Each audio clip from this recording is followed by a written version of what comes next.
आम्ही नक्कीच त्यांच्यावर गुन्हा दाखल करणार आहोत। न्यायालयामध्ये आम्ही त्यांच्या विरुद्ध न्याय मागणार आहोत। जे काही वक्तव्य त्यांनी केलेलं आहे ते अत्यंत चुकीचं आहे। लोकशाही तंत्राने चालणारा आपला भारत देश आणि ह्या भारत देशामध्ये लोकशाहीने सगळ्यांना अधिकार दिलेला आहे की आपण आपले प्रश्न मांडू शकतो। तर अशा वेळेला जे विद्यार्थी तिथे जाऊन शांततापूर्वक जे काही हे आंदोलन करत होते, तर या आंदोलनाला एक वेगळं स्वरूप देण्याचा प्रयत्न त्यांनी केलेला आहे। आणि जे काही ह्या सरकारचं धोरण आहे ते धोरण नक्कीच विद्यार्थ्यांना रुचलेलं नाही आहे।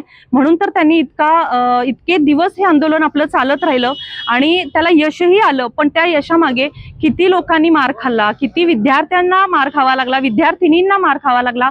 त्यामध्ये लहान मुलं सुद्धा होती, महिला सुद्धा होत्या, म्हणजे मोठे लोक सुद्धा त्यामध्ये सहभागी झाले होते या पूर्ण आंदोलनामध्ये। तर त्यांनाही मार खावा लागलेला आहे। मला कंगना रनौतना असं विचारायचं आहे की तुम्हाला थोडी ही संवेदना नाही आहे का ह्या विद्यार्थ्यांबद्दल?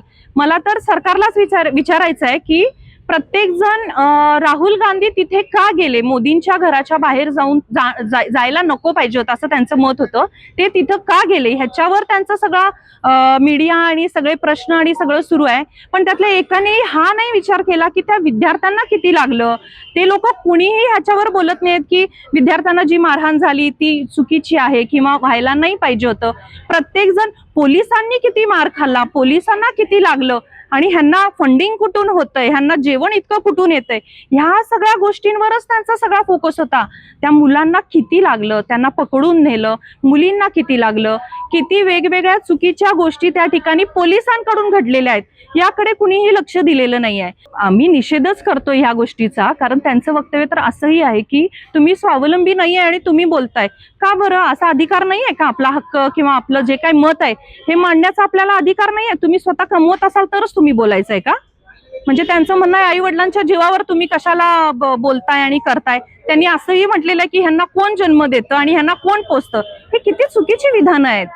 ह्या मला नाही वाटत की ह्या पुढे जाऊन काय त्यांचाही फॅमिली वाढणार आहे किंवा काय, कारण तुम्ही बघतच आहात त्यांना काही संवेदना नाहीये मुलांच्या बाबतीत। आम्ही पक्ष 2 मिनिटं बाजूला ठेवा तुम्ही आणि विचार करा ना, त्या मुलांना ज्या प्रकारे मारहाण केलेली आहे ती किती चुकीचं आहे। मुलींना मारहाण केलेली आहे आणि तुम्ही व्हिडिओज जर बघितले असतील तर काही चुकीच्या ठिकाणी त्यांना टच केलं गेलेलं आहे मुलींना।